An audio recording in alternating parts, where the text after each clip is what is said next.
Muy bien, hermanos, muy buenas tardes a todos. Bienvenidos, que el Señor les bendiga. Es un placer poder estar con ustedes en directo. Me gustaría poder hacer más veces este programa, pero a veces lamentablemente no dispongo del tiempo necesario y por eso a veces no puedo conectarme para ser el pastor online, aunque tengo todos los días prácticamente a un grupo de hermanos que me dicen: ¿cuándo vas a ser? ¿Cuándo vas a ser el pastor online? Tenemos preguntas, nos gusta el programa. Bueno, hermanos, a veces ya te digo, o estoy en un sitio, estoy en otro, a veces no tengo buena cobertura, a veces estoy ocupado y bueno, incluso he estado enfermo unos días. Pero bueno, gracias al Señor, aquí estamos y vamos a orar y presentar este tiempo al Señor para que el Señor dirija este programa. Estamos aquí para aprender. Este es el objetivo de este programa, aprender más de la palabra del Señor.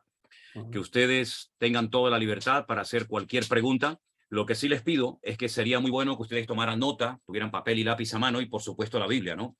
Porque ya digo, ese es el objetivo de este programa, aprender de la palabra, estar bien preparados, como dice la Biblia, para poder presentar con mansedumbre pues respuestas a todas aquellas personas que nos hagan preguntas, o incluso para salir nosotros de ciertas y determinadas dudas que podemos en un momento determinado tener. Oramos y presentamos este tiempo de estudio en las manos del Señor, mis queridos hermanos. Padre Celestial, te doy muchas gracias, Dios mío, por este privilegio que nos das un día más de poder estar en torno a tu palabra, en torno a tu presencia, aprendiendo de ti. Pedimos que nos des sabiduría de lo alto, Señor, y que tú nos dirijas, que tu palabra hable, que podamos ser ministrados, que podamos aprender más y más de ti para servirte mejor. Y gracias por esta oportunidad. Gracias por todos los hermanos que están aquí conectados y otros que están viendo este programa en directo y otros que lo verán más tarde. Señor, que tu bendición esté con nosotros y podamos disfrutar de este tiempo. Ponemos todo en tus manos, en el nombre bendito de Jesús. Amén y amén. Muy bien, hermanos, pues seguimos entonces adelante con la reunión. Y nuestro hermano Alberto va a ser el que va un poquito a moderar y a darle lugar a ustedes con sus preguntas. Y yo, con la ayuda del Señor, intentaré darle respuesta. Y si no, pues tendré que decir, déjenme estudiar y otro día les respondo, ¿de acuerdo? Así que, Alberto, no sé cuál va a ser la primera pregunta, mi hermano. Perfecto, pues nuestra hermana Yasmila Luces va a hacer la primera pregunta. Recuérdense de la otra cámara, si puede, pastor, también. Así que Yasmila Luces, cuando quiera, quite el micrófono y puede hacer la pregunta. Buenas tardes, pastor. Dios le bendiga y le guarde. Buenas tardes, hermana. Desde Santa Cruz, Bolivia. Pastor, mi pregunta es la siguiente. ¿El Señor hace elección de los que son y serán salvos? ¿Por qué mi pregunta, pastor?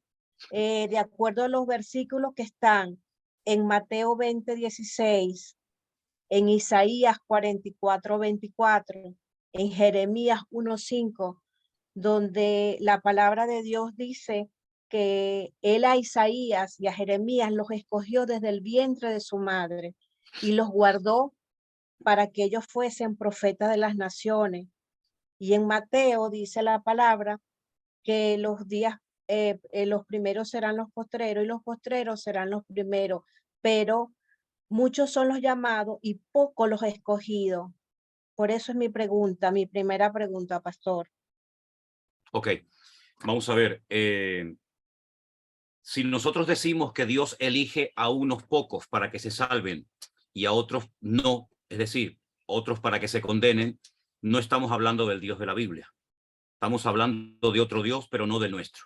Porque el Dios de la Biblia no es un Dios que escoge a unos para que se salven y a otros para que se condenen. Eso sería un disparate y eso es ignorar completamente el carácter, la esencia y el corazón de nuestro Dios. De tal manera amó Dios al mundo que ha dado a su Hijo unigénito para que todo aquel que crea en él no se pierda, mas tenga vida eterna.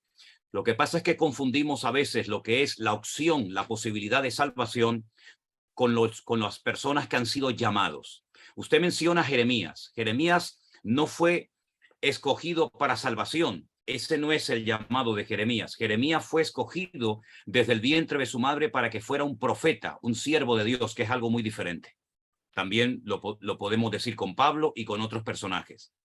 El texto de Mateo capítulo 20, verso 16, no habla de que Dios elige a unos para salvación y a otros para condenación. El Señor está diciendo aquí que muchos han sido los llamados y pocos los que han respondido a ese llamado, por consiguiente, escogidos. ¿Cuántas personas durante el ministerio del Señor Jesucristo fueron llamadas por Él y le presentaron excusas diciendo, deja que primero entierre a mi padre, deja que primero me despida de los que están en mi casa, me he comprado una yunta de bueyes y ahora mismo estoy muy ocupado, no puedo responder a la invitación, al llamado? Una cosa son los que han sido llamados y han renunciado al llamado de Dios, ¿verdad? Y otra cosa muy diferente es creer que Dios ha llamado, seleccionado o escogido a unos de antemano para que se salven y a otros para que se condenen. Si esto fuera así, no tiene ningún sentido predicar el evangelio, porque si Dios escogió a unos para que se salvaran, ¿para qué predicarles? Si están escogidos, se van a salvar sí o sí. ¿Para qué predicarles a todo el mundo si solamente se van a convertir los que Dios escogió? Eso es un disparate y es presentar a un Dios distorsionado y a un Dios carente de amor por la raza humana. Es como si Dios hubiera hecho una elección y aunque el pecador más empedernido quisiera cambiar y arrepentirse, no puede porque no ha sido seleccionado. Entonces, una cosa son las personas que fueron escogidas para un servicio especial y otra cosa es que Dios ha escogido a toda la raza humana para que todos tengan la posibilidad de salvarse y ninguno condenarse. La Biblia dice que Dios no retarda su promesa, según algunos la tienen por tardanza, sino que es paciente para con todos, no deseando que ninguno perezca, sino que todos procedan al arrepentimiento. El corazón de Dios es un corazón de amor para toda la raza humana, pero cuando Él dijo, los primeros serán postreros y los postreros serán primeros, evidentemente está haciendo una referencia al pueblo de Israel que fueron llamados, que fueron escogidos primeramente y por rechazar al Mesías pasaron a un segundo plano y donde la iglesia, el cuerpo de Cristo, ha tomado una relevancia por lo menos por un tiempo temporalmente.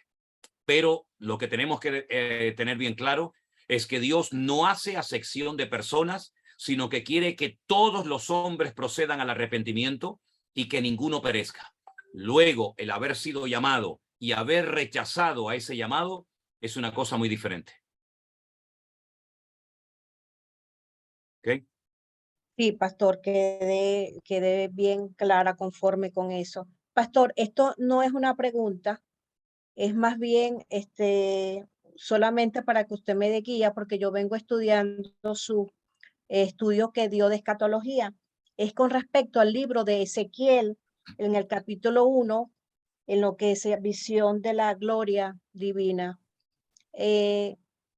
Allí, digamos, en lo que yo he revisado, en Google, en otras cosas, incluso se dice o toman esa parte del libro de la Biblia para decir que esos son naves de extraterrestres que están dichas en la Biblia y ahí se indica que van a tener 4, digamos, posiciones para colocarse cuando aterricen esos extraterrestres. Eso lo toma, digamos, el mundo, digamos, los inconversos para afianzar su teoría de los extraterrestres y que la Biblia afirma o, digamos, insinúa eso. Entonces, no es una pregunta, pastor, sino más bien que usted me dé guía para introducirme en esto, en este libro. Hermana, yo hablo de Biblia, no hablo de tonterías.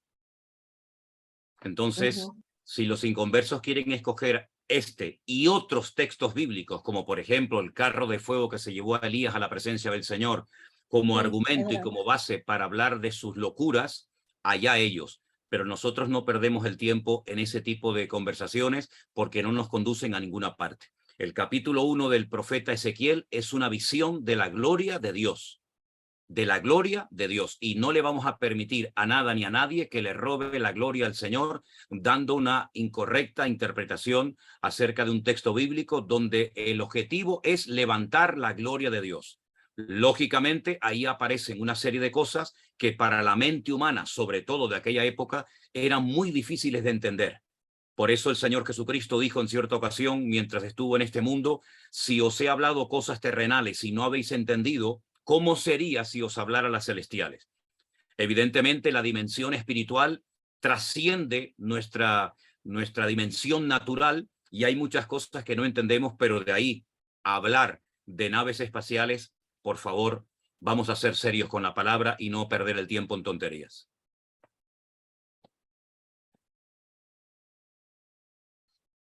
Listo, pastor. Ok. Gracias. Dios les bendiga. Dios le bendiga, mi querida hermana. Bendiciones. Adelante, Alberto. Bueno, pues vamos ahora a nuestra segunda pregunta, que la va a hacer nuestro hermano Andrés Daneluto. Así que si quita el micrófono ya puedes preguntar. ¿Qué tal? Bendiciones, pastor. Le hablo un argentino, pero desde Panamá. Buenas tardes, hermano. ¿Cómo le va? Bueno, yo soy uno de los que tiene un gimnasio, pero acá dentro del gimnasio tengo un estudio, una casita de luz. Y acá es como mi lago donde empiezo a pescar y tenemos una casita y estamos haciendo mi nueva vida en Cristo. Ya terminamos lo que es quién es Jesucristo como evangelismo y ahora estamos en mi nueva vida en Cristo. Y mi pregunta es la siguiente: si bien yo he estado, digamos, y de acuerdo con en Apocalipsis 3:5, donde dice que le habla justamente a la iglesia de Sardis, dice: acuérdate pues de lo que has recibido y oído, guárdalo y arrepiéntete. Por tanto, si no velas, vendré como ladrón y no sabrás a qué hora vendré sobre ti. Y después, más abajo, dice: así el vencedor será revestido de vestiduras blancas y no borraré su nombre del libro de la vida.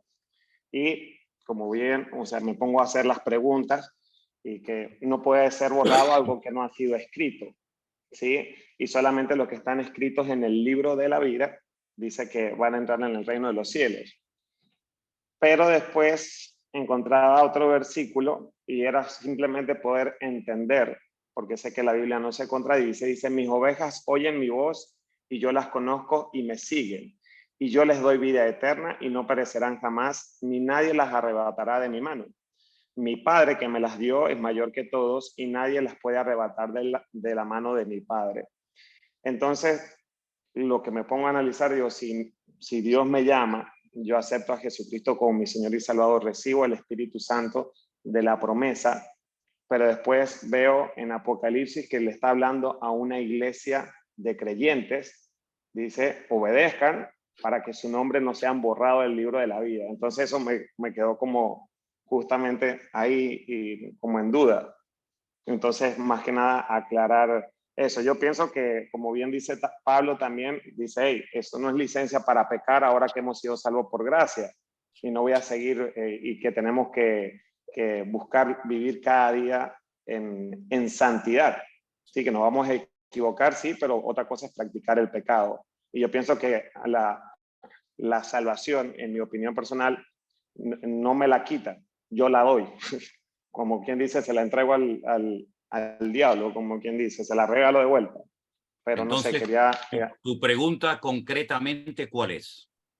Es si, justamente, si en Apocalipsis, si una persona que ha recibido, que ha aceptado a Jesucristo, que ha recibido el Espíritu Santo, que su nombre ha sido escrito en el libro de la vida, si puede ser borrado, y por qué, y si es así, ¿por qué dice que a los que han sido llamados nadie se los puede arrebatar de su mano?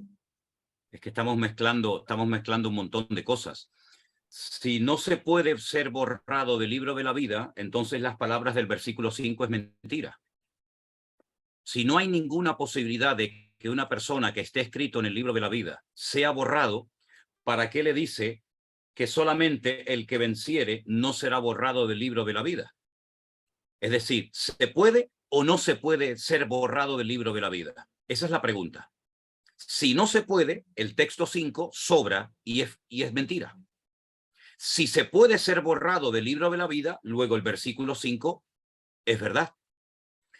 Que nadie nos arrebate de la mano del Señor, que el Señor nos va a cuidar, que el Señor nos va a proteger, es un hecho, es una realidad. Pero mi pregunta es, cuando una persona acepta a Cristo, ¿pierde la posibilidad de rebelarse contra Dios? Es decir, como si Dios lo robotiza, le anula la personalidad y el libre albedrío al recién convertido, porque si el inconverso tiene libertad para pecar o para convertirse, ¿por qué entonces partimos de la base de que el creyente tiene libertad para alabar, honrar y servir al Señor, pero no para desobedecerle. Quiere decir que la conversión anula el libre albedrío de la persona, del individuo, en absoluto. Ni el pecador ni el inconverso en ningún momento pierde la capacidad de rebelarse, de servir, de adorar a Dios. Dios no convierte al nacido de nuevo, al que ha conocido a Cristo, en una especie de robot, donde lo anula hasta el punto que no puede dar marcha atrás. ¿No habla la Biblia del apóstata? ¿El apóstata qué es? Una persona que conoció una fe, que anduvo en un camino, que fue iluminado, que gustó del don celestial, como dice la carta quien la haya escrito a los hebreos, pero que da marcha atrás. No puede ser un apóstata alguien que no experimentó la salvación, porque entonces no sería un creyente, no sería un apóstata, sería un inconverso. No solamente este texto nos habla de la posibilidad de ser borrados del libro de la vida, porque esto es una advertencia, sino que además nos dice la Biblia, hermanos, si alguno de entre vosotros se ha extraviado de la verdad, está en la carta del apóstol Santiago, el último capítulo, los últimos versículos, el último capítulo y los últimos versículos de la carta a Santiago, dice literalmente, hermanos, si alguno de entre vosotros se ha extraviado de la verdad, sepa que el que haga volver al pecador de su camino, salvará de muerte un alma y cubrirá multitud de pecados. Es decir, claro que existe la posibilidad de que una persona que conoció al Señor, que incluso hasta estuvo sirviendo al Señor, puede dar marcha atrás y volver al mundo. Por supuesto, que Dios no lo quiera con ninguno de nosotros, pero que ninguno vaya a pensar que yo me convierto y ya haga lo que haga, pase lo que pase, a mí nadie me va a arrebatar de la mano del Señor. Es verdad, Él no va a abrir la mano, pero el que me puedo separar del Señor en cualquier momento soy yo. ¿Por qué no lo hago? Pues porque le amo, porque ¿a dónde vamos a ir después de haber conocido a Cristo como nuestro Señor y Salvador personal? Pero que la salvación la tenemos que cuidar con temor y temblor, es bíblico. Si no se pierde, si no pasa nada, haga lo que haga, ¿por qué tengo que cuidarla con temor y temblor? Yo tengo que cuidar lo que se puede perder. Dice, no sea que nos deslicemos. Y no será la primera ni la última persona que lamentablemente conoció al Señor y por el motivo que sea, se apartó, se enfrió, volvió al mundo y algunos dicen y presentan como argumento, no, pero si conoció al Señor volverá otra vez. Bueno, no sabía que algunos tienen don de adivinación. ¿Y si no vuelve? Porque yo he conocido gente que murió en pecado, gente que renunció de Cristo y hasta en el lecho de la muerte se quiso uno orar por él y no aceptó la oración ni quiso arrepentirse de sus pecados.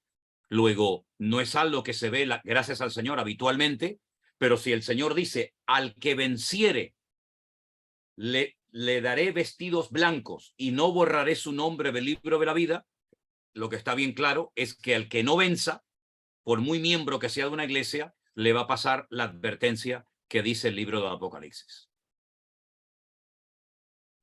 Perfecto. Sí, yo me ponía a pensar justamente en Judas, que caminó con Jesús, hizo de todo y lo traicionó. Y después Sí, se pero terminó quitando la vida.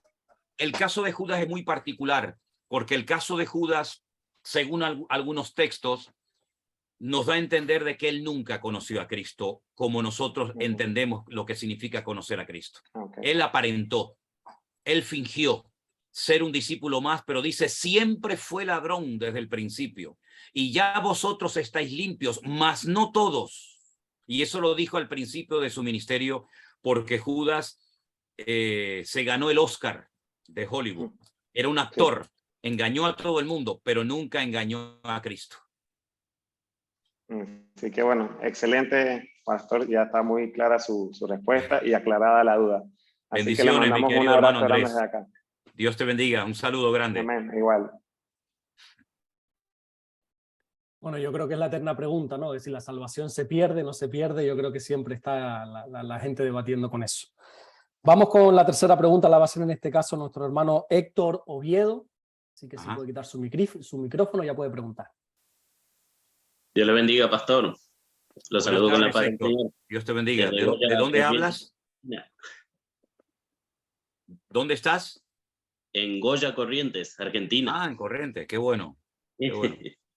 Mi pregunta es, pastor, oyendo una predicación suya sobre el rey David, una predicación ya viejita, usted habló en parte del Salmo 51, que hablaba que muchos expresan ese salmo por lo que es el pecado original. Y también otras personas por ahí también nombran a Romanos 3:23 diciendo que nacemos destituidos de la gloria de Dios, pero sin embargo leyendo no dice eso. Dice, por cuanto todos pecaron y están destituidos de la gloria de Dios. Esa es mi pregunta, pastor. ¿Qué es el pecado original, a lo que llaman, y en qué nos afectaría a nosotros? Bueno, lo que se llama pecado original, expresión que no aparece, por cierto, en la Biblia, pero que utilizamos mucho, como otras tantas expresiones que no están en la Biblia, pero sin embargo las utilizamos con mucha frecuencia, consiste en que Dios creó a un hombre y a una mujer, los colocó en un lugar de perfección absoluta, de armonía total, y estaban, digamos, bajo el paraguas, bajo la cobertura, bajo la protección de su creador. Ellos vivían en una perfección consigo mismo, con el medio ambiente que les rodeaba y, por supuesto, con su creador. Tenían línea directa para hablar con él y comunicarse con él cuantas veces quisieran, sin necesidad de sacrificios, sin necesidad de intermediarios, en fin, todo eso ya lo conocemos. Pero hay un momento puntual en el que aparece Satanás, este personaje siniestro, y les hace una propuesta, les hace, digamos, una oferta. Sabemos que el hombre, utilizando o mal utilizando su libre albedrío, la libertad que Dios le dio, ¿verdad? Porque no era un robot, pues pecó. Eso significa de que se desconectó voluntariamente de Dios. Adán no solamente era una persona individual, él solo, sino que en cierto sentido en ese momento él representaba a toda la humanidad que no existía, pero evidentemente representaba a la raza humana. Es como si hubiera aparecido un león, pues es el representante de los leones, o hubiera aparecido un pavo, hubiera sido el representante del mundo de los pavos. En este caso, Adán era, en ese momento, el representante de la raza humana. Ahora, tu pregunta es, ¿en qué sentido nos afectó el pecado de Adán? Porque yo no había nacido cuando Adán pecó, pero el hombre, al desconectarse de su creador, al entrar en otra dimensión, ¿verdad? En una dimensión de mortalidad, de pecado, de desobediencia, vemos que a continuación ya en uno de sus hijos se manifiesta el pecado de celos, incluso se levanta contra su propio hermano Abel y lo mata. Y vemos que ya los hombres comienzan a comportarse de una manera muy distinta porque le han dado lugar a lo que se llama el pecado, ¿verdad? Y detrás de cada pecado siempre está el diablo, evidentemente. Y por consecuencia, como él era el representante en ese momento de la raza humana, dice que en Adán todos pecamos. Y así como por el primer Adán entró la muerte, por el segundo Adán, que es Cristo, entró la vida y entró la posibilidad de restauración. Por lo tanto, nosotros no podemos, digamos, presumir ni sentirnos, digamos, exentos del pecado de Adán, porque él nos representó en aquel momento delante de Dios. Y lo que está bien claro es que independientemente del pecado de Adán y Eva, todos y cada uno de nosotros individualmente también hemos pecado. Por lo tanto, no es que Dios me juzgue por el pecado de Adán. Dios me juzga por mis pecados, porque yo también he pecado. Tal vez no en la forma de Adán, pero sí de otras maneras, porque el pecado es múltiple, tiene muchas facetas, ¿verdad? Y nadie puede levantarse delante de Dios diciendo, bueno, yo no tengo nada que ver con Adán, pero dice que no hay justo, ni aun uno. Por lo tanto, no solamente el pecado de Adán me afectó a mí, porque Adán era un ser inmortal y automáticamente toda la raza humana se convirtió en seres mortales, y eso es un hecho, sino que además yo a título personal también tengo que rendir cuentas delante de Dios por mis pecados, independientemente de lo que haya hecho Adán. Por lo tanto, no hay excusa. O a través de Adán o a través de mis propios pecados, nadie se puede justificar delante del Señor. Una preguntita más, si puede ser, si no es mucha molestia. Abraham, en Éxodo 20, Él dice que decía que su esposa era su hermana en Éxodo 20 cuando se Perdón, presentaba... en Éxodo 20 ya no aparece Abraham. Perdón, en Génesis 20, perdón, pastor. Ah. Génesis 20, cuando se presentó con el rey Abimelech. Dice que Abraham y Sara habían decidido por miedo, decirse lo hizo por miedo. hermanos, exactamente. Veo, ¿no?, que quizás Abraham hizo mal en tener miedo, ¿no? Pero también veo que al final él fue bendecido. No sé si es correcta la afirmación, pastor.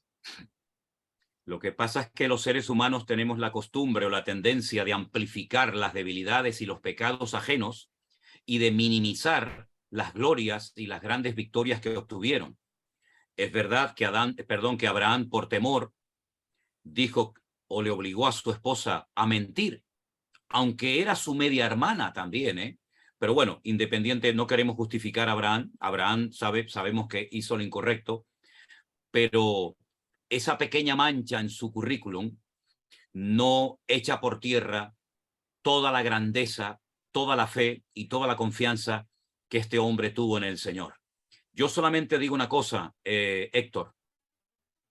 Si nosotros hubiéramos vivido en los tiempos de la Biblia, en vez de aparecer en la Biblia los pecados de David, de Salomón, de Abraham, de Moisés, etcétera, seguramente hubieran aparecido nuestros nombres, ¿no te parece? Amén, pastor. A lo mejor en vez de Claro. hablar la Biblia del pecado de David, hablaría del pecado tuyo y del mío. En vez de hablar de la mentira de Abraham, hablaría de la mentira tuya y de la mía. Gracias a Dios que no vivimos en aquellos tiempos, porque yo el otro día en Jerusalén le decía a unos hermanos, la noche que Cristo fue prendido en el huerto de Getsemaní y llevado a la cruz, hubieron dos grupos. Uno que huyó y abandonó al Señor y otro que era Pedro, que lo negó. Si nosotros en aquel momento hubiéramos sido discípulos de Cristo, ¿cómo hubiéramos actuado? ¿Como los 11 o como los 10 que huyeron? ¿O como Pedro que lo negó? Porque solamente hay dos, los que huyeron y el que le negó. Gracias a Dios, Héctor, que yo no estaba esa noche allí. Porque entonces diría que Manolo Sierra negó a Cristo. Porque yo no puedo decir, no, yo no lo hubiera negado. Pedro sí, pero yo no. Cuidado, porque ya lo dijo Pedro y mira cómo terminó. O lo hubiera abandonado. Gracias a Dios de que mi nombre no está en la Biblia, sino la Biblia hablaría de mis pecados en vez de los de ellos. Amén, pastor. Dios lo bendiga. Un abrazo, hermano Héctor. Dios te bendiga mucho. Así mismo, así mismo. A veces acusamos muy rápido a los demás y no nos miramos a nosotros. O Alberto, De verdad. ¿tú qué hubieras hecho la noche que entregaron al Señor? ¿Hubieras huido o lo hubieras negado como Pedro? Por vergüenza no hablo, pero ¿Eh? no sé, ¿eh? Sí. Y si nosotros nos hubiéramos asomado a la ventana y hubiéramos visto a aquella hermosa mujer bañándose en la azotea, ¿hubiéramos salido corriendo o nos hubiéramos quedado como David, que era el hombre más cerca del corazón de Cristo? Por vergüenza no respondo. ¿Verdad? Entonces, queridos hermanos, Dios la misericordia que ha tenido de no aparecer nosotros en la Biblia, porque la Biblia no oculta los pecados de los seres humanos que pecaron contra él, también las grandezas, ¿verdad? Para que no tengamos un alto concepto de los hombres como si fueran dioses. Pero menos mal, repito, que no nos tocó a nosotros esa época de la historia. Así es. Es que salvo de Jesús, prácticamente de todos los personajes bíblicos, siempre se recalca algo. De Abraham, de Moisés, de Noé, prácticamente de todos, siempre hay como un defecto, una tara, ¿no? Que la Biblia quiere resaltar por eso mismo, para no engrandecerlos a ellos tampoco. Fíjate, Noé, un hombre que estuvo 120 años involucrado en la obra de Dios, que involucró a su familia, que se preparó, etcétera, etcétera, y lo primero que hace al salir del arca coge una borrachera. Sí. Pero una de las buenas, ¿eh? Que dice que andaba desnudo por la playa. Entonces, oye, y si yo hubiera salido del arca de Noé y me hubiera emborrachado, ¿tú crees que el Señor hubiera ocultado mi borrachera en aquel tiempo? Seguramente. Pues lo hubiera contado. Claro. Entonces, a veces somos como santurrones, como hipócritas, diciendo, no, a mí no me hubiera pasado eso. ¿Seguro? Somos santurrones porque no se nos enseñan las vergüenzas ni las cosas ocultas. Ay, amigo. Bueno. Amigo. Vamos con la siguiente pregunta que le va a hacer nuestro hermano Roberto. Así que, Roberto, cuando quieras puedes quitar el micrófono y puedes hacer la pregunta. Hola, buenas tardes, pastor. Buenas ¿Me tardes, escuchan? hermano. Dios le bendiga. Perfecto, los saludo desde Santiago de Chile, un saludo grande. Lo único que tengo de español es catalán, mi apellido. Oiga, mire, necesito, bueno, hacerle varias consultas, son como 3, pero tengo una Biblia que es de la letra grande latinoamericana, no sé si la ubica, no sé si se puede ver. Sí, yo tengo una de esas, hermano. Tengo una, pero más pequeñita. Ya. Pero esta la he comparado con la Reina Valera, 1960, ¿cierto? Y tiene muchas, no existen los signos de interrogación en ciertas partes, y comparado, por ejemplo, estaba leyendo el mismo Génesis 20 que está diciendo el hermano, lo comparé con la Reina Valera, y en el versículo 5 de la Reina Valera me dice, no me dijo, abrimos interrogación, no me dijo él, mi hermana es, y ella también dijo, es mi hermano, cerramos el signo de interrogación. En cambio, en esta Biblia no se abre signo de interrogación. Dice, él me dijo que era su hermana, y ella también me dijo, es mi hermano. Bueno, Tengo, el que no aparezca el signo de interrogación ni al principio ni al final no cambia el contexto de la conversación. Lo puede perfecto. hacer usted en forma de pregunta o lo puede hacer usted en forma de afirmación. En un momento determinado no cambia, digamos, la explicación de lo que allí sucedió.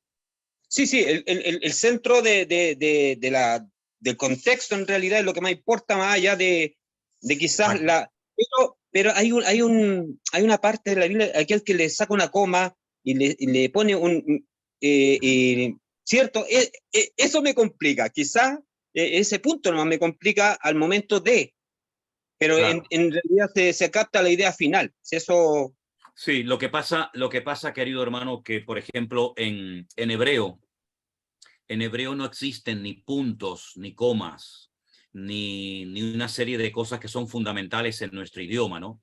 Entonces, por eso es muy importante leer toda la historia de principio a fin y estudiar el contexto para extraer, hacer una exégesis correcta del pasaje bíblico, ¿no? Pero bueno, por eso bueno, es bueno a veces comparar una versión con otra, ¿no? Y en este caso, bueno, usted está comparando la Reina Valera con la Biblia latinoamericana. Y bueno, está bien, ¿no? Eso enriquece un poquito más el texto, ¿verdad? Y de hecho, quiero leer los libros apócrifos con un tema netamente historia. Ajá. Netamente historia. Ahora, vamos a ir con la pregunta que me está... Bueno, yo lo he escuchado hace 2 meses, más o menos, sí. Y se me han caído muchos telos, muchas, ¿cómo se llama esta? Cortinas, Pelo. no sé cómo llamarle, Sí. ¿cierto? Muchos telos. Ahora quiero ir a Hechos, capítulo 15, versículo 28.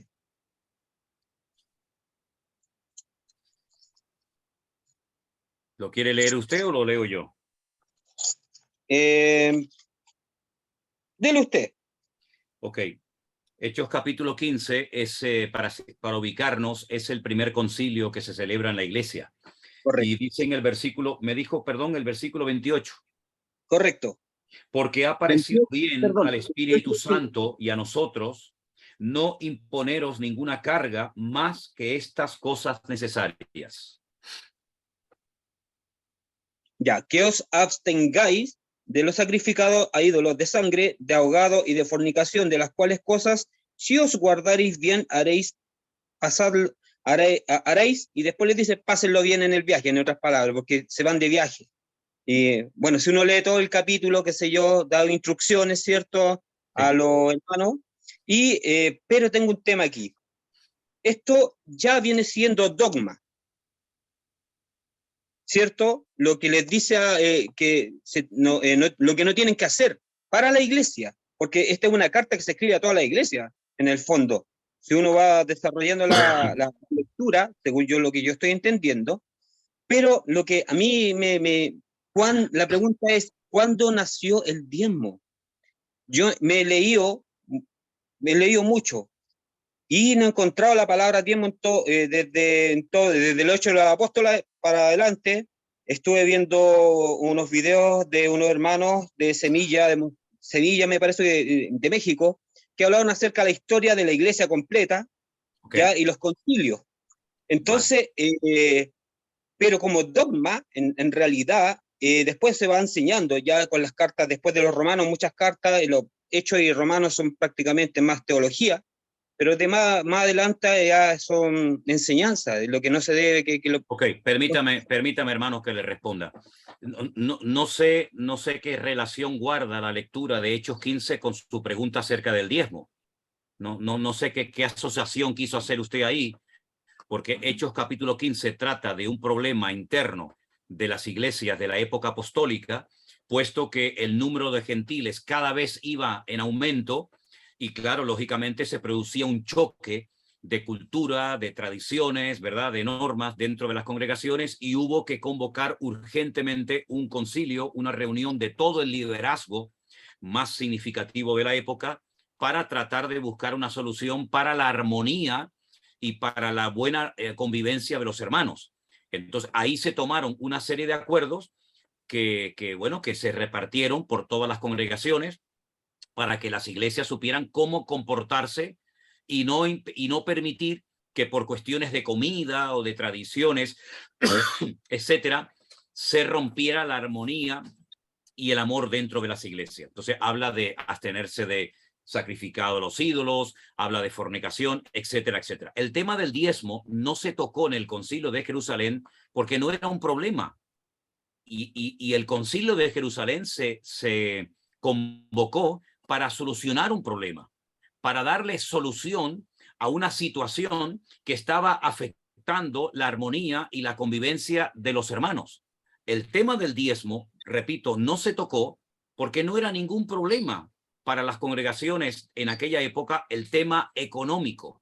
Había otros problemas, pero precisamente no era el problema económico. La palabra diezmo se menciona por primera vez en el libro del Génesis, ¿verdad? Dice la Biblia que la primera persona que dio el diezmo, aunque no era 100% judío, ni había leído nunca la ley ni los 10 mandamientos, fue Moisés. Cuando dice la Biblia que él apartó el diezmo y se lo dio a Melquisedec, que era un sacerdote de Jerusalén o Salem. Después vemos también que Jacob le dice al Señor que si lo prospera, lo guarda, lo bendice en ese viaje tan peligroso que iba a emprender huyendo de su hermano Esaú, pues también le daría parte de su patrimonio, sus diezmos al Señor. Luego, posteriormente, en la época de Moisés, se establece como norma el diezmo para el mantenimiento de los sacerdotes y también del templo de Jerusalén. Los ganaderos diezmaban de sus animales, los agricultores de sus productos agrícolas, así sucesivamente, ¿verdad? A lo largo de todo el Antiguo Testamento se practicaban diferentes formas de ofrendar. Había muchos tipos de ofrenda, Los primeros frutos, ofrendas de acción de gracias, la ofrenda de Shemitah, que consistía algo especial que se hacía cada 7 años, que por cierto lo he visto ahora en Israel. El año pasado fue el año sabático de la tierra y muchos agricultores religiosos no sembraron la tierra porque coincidía con el 7º año. Después estaba la ley del diezmo, que es una ley tremendamente justa porque es proporcional a la capacidad económica de cada persona. Nadie da más que nadie, nadie da menos que nadie, sino que todo el mundo da en base a sus beneficios, ¿verdad?, económicos. En el Nuevo Testamento Jesús habló del diezmo, también la palabra diezmo aparece en el Evangelio según San Mateo. Pero repito, los primeros cristianos no tuvieron problemas con el tema económico. Es más, ellos entendían que si se manejaban estrictamente por la ley de Moisés, dando el diezmo era suficiente. Sin embargo, en el Nuevo Testamento, el amor a Cristo, el amor a la obra del Señor, supera al diezmo, en el sentido de que ya no es el 10% lo que la gente daba a la obra de Dios, sino que ahora era todo era del Señor. Entonces yo a algunos hermanos que me han hablado acerca del diezmo, no, porque el diezmo no es del Nuevo Testamento, porque yo no estoy de acuerdo, digo, hermano, no se haga ningún problema, no se complique la vida. Usted sabe que lo mínimo es el diezmo, entonces tiene que dar como mínimo a la obra del Señor el 11%. Si usted no quiere dar el 10 porque le parece que es algo del Antiguo Testamento, no hay ningún problema, tiene que dar más de lo que se daba en el Antiguo Testamento. Si no, estará demostrando que usted está bajo la ley y no bajo la gracia. Por lo tanto, es un problema muy fácil de solucionar. Yo sé que se ha abusado mucho del tema del diezmo. En muchas iglesias están todo el santo día hablando del diezmo y vuelta a hablar con el diezmo. Pero yo le digo a los hermanos, un cristiano maduro, un cristiano que ha entendido el amor de Dios y ha conocido la esencia del corazón de Dios, nunca va a tener problemas con la parte económica. Jamás un cristiano maduro va a tener problemas con la economía porque entiende que todo lo que tiene no le pertenece, sino es simplemente un administrador temporal de recursos que pasan por sus manos, pero que nuestro corazón y todo lo que tenemos le pertenece al Señor. Por lo tanto, discutir por el tema del diezmo, sinceramente me parece perder el tiempo. Yo creo que los cristianos hoy en día, los maduros, los que leen la Biblia, los que aman al Señor, no tienen por qué tener ningún problema con la economía, porque reconocen que la economía no nos pertenece a nosotros, la economía es del Señor y todo lo ponemos al servicio del Señor. Amén. Amén, hermano. Ya, Dios le Hechos bendiga, hermano. 1.26. Es que Hechos 1.26 también quería preguntar. La otra vez usted dijo que le oí hablar en un video de escatología que hay 12 pilares que corresponden a los 12 apóstoles. 12 tronos, habla el Apocalipsis. 12 tronos. Los 12 apóstoles, según lo que usted dijo. Sí. ¿Pablo está contado como apóstol de uno de esos pilares? O porque le pregunto, ¿por qué le hago esta pregunta? Porque en Hechos 1.26 habla de Matías. Matías nunca fue un apóstol. Matías fue algo que se hizo precipitadamente en la carne y Matías no llegó absolutamente a nada. El apóstol que menciona la Biblia, que sustituyó y ocupó el lugar de Judas, el traidor, fue Pablo. De hecho, él mismo dice que él fue escogido como apóstol a los gentiles. Matías fue algo que se hizo precipitadamente en la iglesia primitiva, pero Matías nunca fue un apóstol de la iglesia primitiva ni de ninguna otra parte. Ya, perfecto. Quería salir de esa duda porque estábamos compartiendo con los hermanos una noche y teníamos esa duda. Entonces, para dejar el círculo cerrado ya con Pablo en este caso. Matías fue escogido por los hombres. Pablo fue escogido por Dios. Amén. Y ahora, la última pregunta, el discipulado. Yo voy a una congregación donde el discipulado es, yo tengo que ser discípulo de otro hermano que es discípulo de otro, que es discípulo, y así. Entonces, ese discipulado para lo que hemos entendido, por lo que hemos pasado, es demasiado invasivo, lo encuentro yo, pero yo no sé cómo, si usted ha sabido de ese tipo de discipulado en otras iglesias, en este caso una comunidad cristiana, se llama comunidad cristiana, ¿me entiende? Entonces, la mayoría de las comunidades cristianas tratan el discipulado como de persona a persona.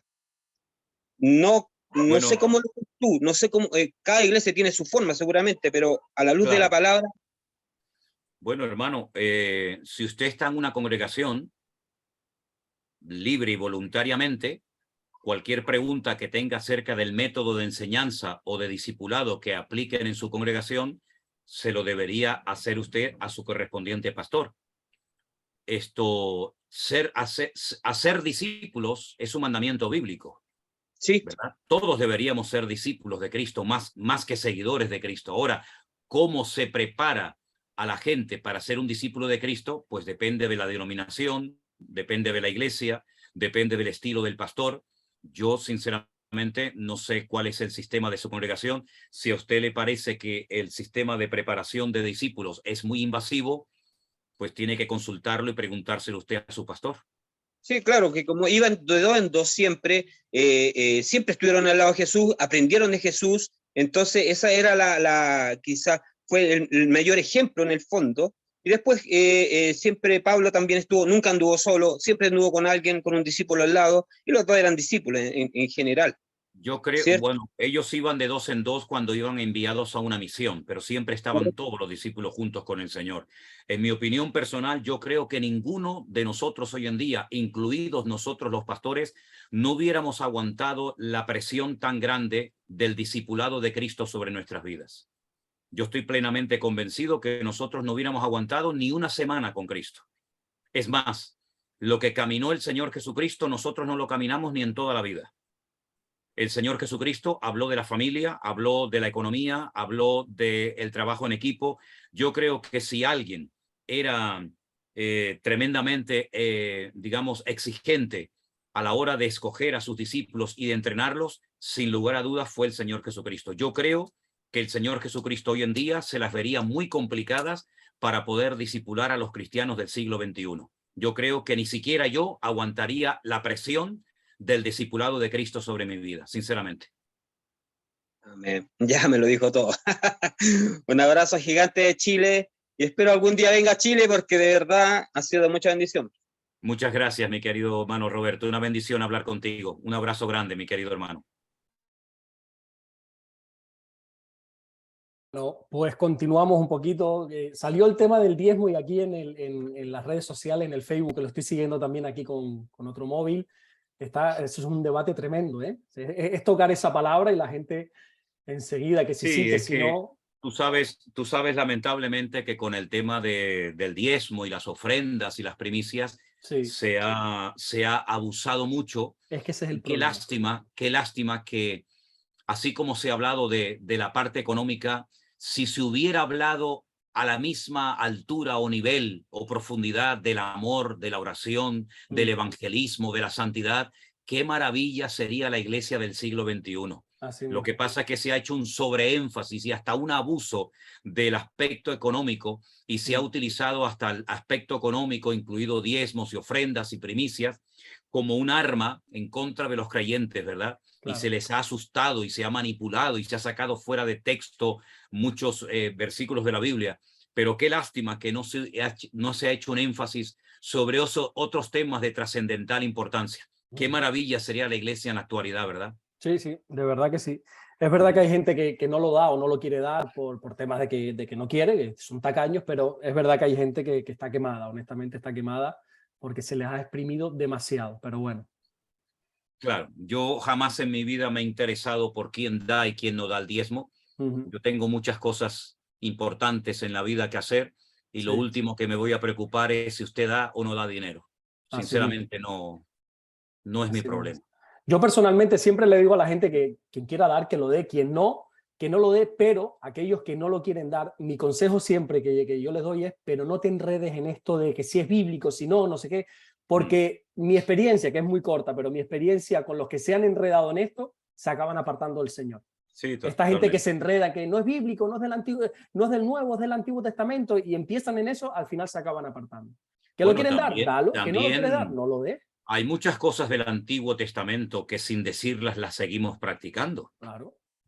Por lo tanto, lo que no podemos escoger el Antiguo Testamento cuando nos interesa y cuando no nos interesa lo dejamos. Es decir, tenemos que ser un poquito maduros en este sentido, ¿no? Y no decir, no, eso era para el Antiguo Testamento, eso era para los judíos, pero luego las promesas y las bendiciones son todas para nosotros. Para ¿no? nosotros, ahí sí. Yo creo que lo que se demuestra con todo esto es un nivel de inmadurez, ¿no? Sí. De verdad. Bueno, vamos a continuar con la siguiente pregunta, Vamos. que nos la va a hacer nuestra hermana Mari Carmen, que creo que está en un hospital, así que si quita el micrófono, puede preguntar. ¿Cómo está, pastor? Buenas tardes. Buenas tardes, hermana. Dios te bendiga. ¿Cómo estás? ¿Cómo está? No sé si se acuerdan de mí. Nos bautizó a mi esposo y a mí en Quito. ¡Ay, tú eres la hermana de Perú! Sí, yo, pastor. Uy, miren, hermanos, déjenme decirles que esta hermana junto con su marido viajó 3 días para venir a Quito a ser bautizada y a conocernos y otros 3 días de vuelta. Uy, qué alegría. No te había reconocido, disculpa. Qué alegría tan grande verte, mi hermana. Qué alegría, Carmen. Estoy en turno, estoy trabajando, pero aquí aprovechando, porque como usted dijo, no siempre hay pastor online, y aprovechando para saludarlo. También saludo de mi esposo, y la verdad que ha sido de mucha bendición, pastor, usted en nuestras vidas. Y aquí estamos trabajando, queriendo hacer luz también en mi hospital. Aquí estoy con unas colegas frente a mí que también me están escuchando. Qué bueno, saludos. Saludos para tus compañeras de Perú, qué alegría y qué bendición. Se las presento, pastor, aquí están. Y muchísimas gracias Muchísimas gracias por ese trabajo tan maravilloso que hacen de atender a las personas. De verdad que no tenemos palabras para agradecer el trabajo tremendo que ustedes, personal sanitario, hacen por los seres humanos. De verdad que Dios les bendiga. Gracias, pastor, gracias. Bueno, pastor, mi pregunta es, estamos con mi esposo leyendo el Antiguo Testamento. Ajá. Entonces, como le decía, todavía es un bebé espiritual porque tiene 1 año y medio, ¿no? Que recibió a Cristo en su corazón. Él me dice, pero ¿por qué el Dios del Antiguo Testamento me dice es tan malo? Esas son las palabras de él, ¿no? Me dice, ¿por qué siempre está enojado, siempre castiga? Entonces, justo hace 2 días me hizo la pregunta y le digo, el lunes que me conecto le voy a preguntar al pastor para que te conteste. Entonces, es eso, pastor, porque hoy muchos cuando recién empezamos a leer el Antiguo Testamento, porque venimos primero de los Salmos, yo empecé así, luego el Nuevo Testamento, vemos a un Dios de amor, de piedad, de misericordia, pero en el Antiguo Testamento es ese papá duro, ¿no? Es ese papá que nos corrige porque somos rebeldes. Entonces, ¿por qué hay ese Dios del Antiguo Testamento y luego tenemos, por la gracia del Señor Jesucristo, un papá de amor? Okay.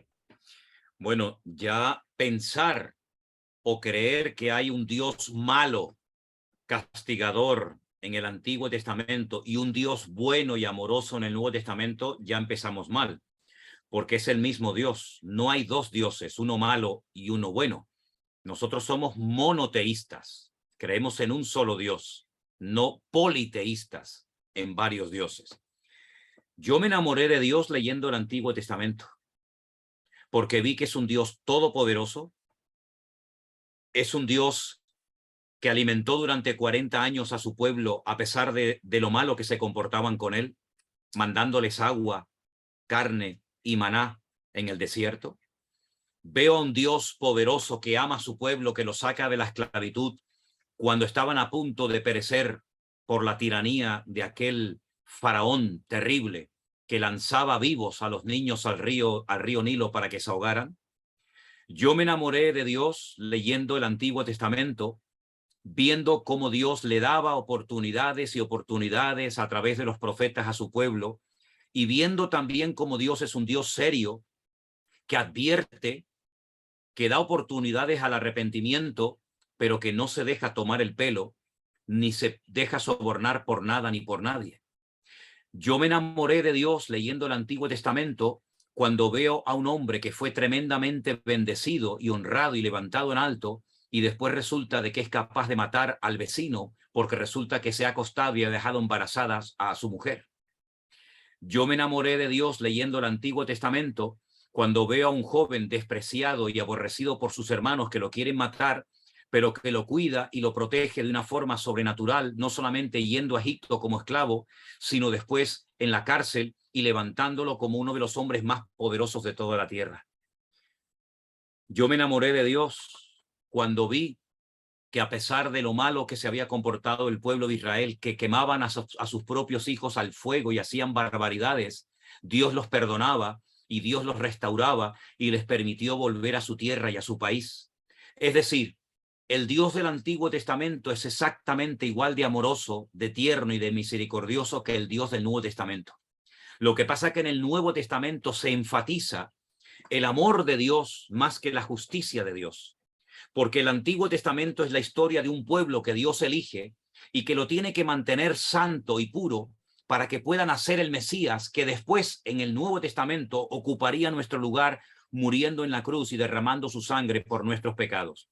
Por lo tanto, Dios tenía que proteger y salvaguardar a un pueblo de la idolatría, de la inmoralidad, de la lujuria, de la lascivia, del desorden, para que no se pudiera contaminar el linaje y pudiera nacer Jesús a través de José y de María, a través de la tribu de Judá. Por lo tanto, no es que sea un Dios tirano y cruel, porque déjeme que les diga una cosa. En el Antiguo Testamento no se habla del infierno, pero el Nuevo Testamento sí habla del infierno. ¿Y quién hizo el infierno? El mismo que hizo la Nueva Jerusalén, donde los cristianos pasaremos la eternidad con el Señor. Es decir, si Dios no castiga el pecado, Yo no puedo creer en ese Dios. No puede ser que Dios trate igual a una mujer, a un hijo, a un padre, a una madre, a una persona que quiera vivir decentemente y con orden, sin robar, sin mentir, sin engañar, sin caer en la corrupción, el amor al dinero. No puede ser que al final tenga la misma recompensa el bueno que el malo. Yo creo que la paga del pecado, como dijo el Señor, es la muerte. Y por eso Dios mandó el diluvio, pero le dio oportunidad a la raza humana de convertirse y de poder entrar al arca de Noé si quisieran salvarse. Yo creo que Dios le dio oportunidad a los egipcios de salvarse de la muerte si ellos pintaban con la sangre del cordero las puertas de sus casas, cosa que no quisieron oír. La destrucción de Jerusalén y del templo se podía haber evitado si le hubieran hecho a los 40 años de advertencias por parte del profeta Jeremías. Por consiguiente, no podemos creer que hay dos dioses, uno bueno y uno malo, uno castigador y uno que permite y tolera todo, sino que es el mismo Dios. Lo que pasa que lo que ocurre en el Antiguo Testamento en lo natural es lo que ocurre en lo espiritual. Porque yo no puedo creer que Adolf Hitler, que mató a 6 millones de seres humanos inocentes, vaya al mismo cielo que el apóstol Pablo, que murió decapitado en Roma por la causa de Cristo. Sería la mayor injusticia considerar que los asesinos, violadores y todas las personas que han hecho cosas terribles, al final no sean castigados o que sean premiados con la misma recompensa con la que van a ser premiados aquellos que hicieron la voluntad de Dios y agradaron al Señor. Por lo tanto, es conocer la esencia de Dios. Dios aborrece el pecado. Y la paga del pecado es la muerte. Da igual quién lo haga, David, Moisés, Salomón o quien sea. Cuando Dios dice eso no se puede hacer, usted corre serio peligro de sufrir las consecuencias. Y si no, veamos las naciones. Veamos las naciones que le han dado las espaldas a Dios, cómo están. Veamos las naciones que han quitado de los colegios la oración, la Biblia y Dios, cómo se encuentran actualmente. Vemos naciones ricas, con tremendos recursos naturales que están en la más absoluta miseria. ¿Por qué? Porque le han dado lugar a la brujería, a la santería, al pecado, al desorden. Vemos otras naciones prósperas, bendecidas, donde todo el mundo vive de maravilla, donde se vive cómodamente. ¿Por qué? Porque oran, porque creen en Dios, porque le han dado lugar a la palabra del Señor. Entonces, ese contraste entre el Antiguo y el Nuevo Testamento nos habla de que Dios es verdad, es un Dios de amor, pero ojo, también es un Dios justo, y el juez puede salvarnos o puede condenarnos según nuestra actitud. Un juez salvó una vez a un niño de morir ahogado en las aguas, y ese día fue el salvador de esa criatura. Años más tarde lo condenó a muerte porque se había convertido en un criminal muy famoso. Por lo tanto, Dios nos va a tratar según nuestro comportamiento.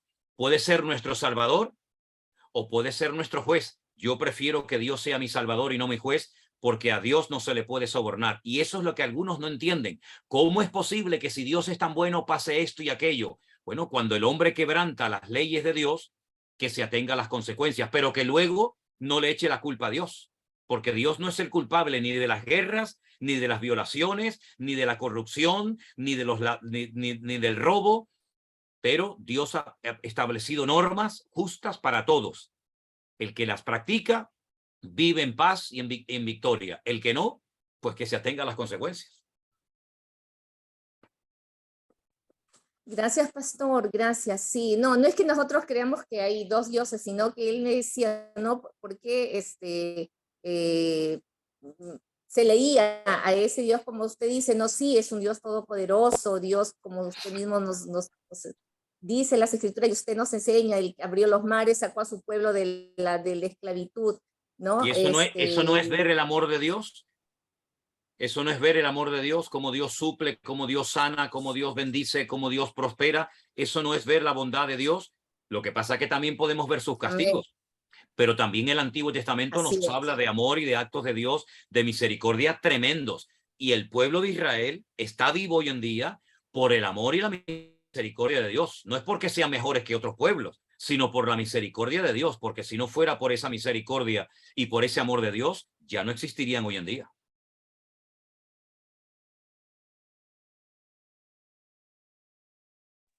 Amén. Amén. Gracias, Pastor. Ha sido un gusto y una bendición volverlo a ver y escuchar. Saludos Igualmente, igualmente. Espero que el Señor nos permita ir por Perú. Sí, claro que sí. Lo estamos esperando. Amén, amén. Dios te bendiga mucho, Mari Carmen, y a tu marido.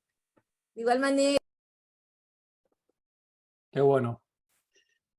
Pues ahí sí, vale. Vamos a dar paso a la siguiente pregunta que le va a hacer nuestra hermana Luz Mercedes. Amén, pastor. Un gusto Hola. poder por fin entrar. Les saluda Luz Mercedes. Soy miembro de la iglesia virtual.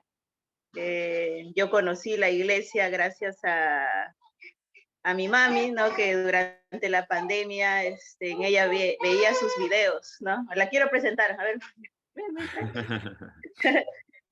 Aquí está, ella es mi mami. Ella Dios le siempre bendiga, veía hermana. Mucho gusto. videos. ¿Dónde están ustedes? ¿En qué país? Somos de Perú también, así que... de Perú, mira qué bueno. Qué lindo, qué lindo. La estamos esperando. Sí, en la iglesia virtual número 2 ya somos varios de acá de Perú. Gloria a Dios. Dios le bendiga, hermana. Dios le bendiga a usted y a su mamá. Bendiciones. Bueno, tengo varias preguntas que son cortas, pero bueno. A ver. La primera es en cuanto al, por ejemplo, de que dice, ¿no? El versículo de Génesis, porque he estado viendo muchos los videos antiguos y justo encontré del pastor Osman que hablaba sobre la familia, y él siempre, ¿no? Dice que ahora pues las personas no quieren tener hijos, más bien dicen, no, ¿para qué, no? Pero el Señor dice que debemos tener hijos. Pero he escuchado muchas personas que no hay que tener tampoco hijos a lo loco, ¿no? No es que Dios nos manda los hijos y ya los que vengan. Entonces mi pregunta es, si está bien que una mujer se ligue las trompas y detenga, pues, ¿no? Porque al hacer eso detiene, ¿no? La fecundación natural o detendría la bendición de Dios que si quisiera darle más hijos. O sea, ¿estaría bien hacer eso o...? Bueno, hermanita, como tú comprenderás, no es una pregunta bíblica, pero bueno, voy a intentar responder lo mejor posible a tu pregunta, ¿no? Efectivamente, la Biblia primeramente nos presenta a los hijos como una bendición, no como un problema, ¿verdad? Lamentablemente, incluso algunos padres dicen, bueno, y lo dicen delante de sus hijos, no esperábamos a no esperábamos que esta naciera, pero nos vino sin querer. Y la pobre niñita escuchando, y me acuerdo que un día un niñito le dijo a su mamá, mamá, ¿tú no querías que yo viniera? Y después tuvo que dar 20.000 explicaciones, ¿no? Partimos de la base, queridos hermanos, que el Señor habla de los hijos como una bendición. Me acuerdo una vez una anécdota que escuché de dos padres que se encontraron y empezaron a hablar uno con otro y uno le decía, oye, estoy cansado de mi hijo, no quiere estudiar, no quiere trabajar, me contesta, llega tarde a la casa, le digo una cosa y hace otra. Y tú no tienes problema con tu hijo, le dice uno al otro y dice, no, yo no tengo ningún problema con mi hijo. Dice, pero ¿por qué no tienes? Dice, es que mi hijo se murió el año pasado. Es decir, los hijos dan a veces problemas, pero también dan muchas alegrías, ¿verdad? Ahora, en la mentalidad, digamos, occidental, en el mundo moderno, muchos se han empeñado en negarse a tener hijos, y eso estoy totalmente en contra, porque negarse rotundamente a tener hijos, a mí personalmente me parece algo incorrecto. Ni siquiera uno, no quieren tener ninguno, ¿no? Y incluso he escuchado a parejas que me dicen, no, es que no hemos querido tener hijos porque queremos servir al Señor. Esa es la peor excusa y la peor barbaridad que he escuchado en mi vida, porque el tener hijos no es un impedimento para servir al Señor. Muchos de nosotros tenemos hijos y eso no es un impedimento para servir al Señor, al contrario. Es una bendición también enseñarle a nuestros hijos el amor por el Señor y por la obra de Dios. Por lo tanto, si alguien dice, no, yo no voy a tener hijos porque quiero servir al Señor, búsquese otra excusa porque esa no es válida. Ahora, yo creo que la medicina ha avanzado de tal manera que ayuda a salvar vidas y ayuda también a ser prudentes a la hora de planificar un poco lo que es el tema familiar. Como es un tema muy personal, yo creo que eso se debería hablar en la pareja, ¿verdad? No hacer el marido unilateralmente tomar una decisión por su cuenta o ella por su cuenta, sino que deberían de hablarlo, deberían de orar y en un momento determinado, si hay que recurrir a la medicina para evitar el cargarse de hijos, yo particularmente no lo veo mal, porque ligarse las trompas no es quitarse niños de en medio, sino es impedir. Ahora, ligarse las trompas, supongo, después de haber tenido hijos, no antes. Yo creo que todo matrimonio debería de orar y de pedir al Señor tener hijos, pero si en un momento determinado quiere tomar la decisión de no tener más hijos, gracias al Señor, hoy por hoy hay técnicas médicas que ayudan a los matrimonios a cargarse de hijos, pero nunca hacerlo sin haber tenido hijos, porque los hijos son una bendición del Señor, sin lugar a dudas. Claro, amén, amén. Bueno, otra pregunta es, un poco, hemos estado cercanos, con mi mamita falleció su mamá hace poco.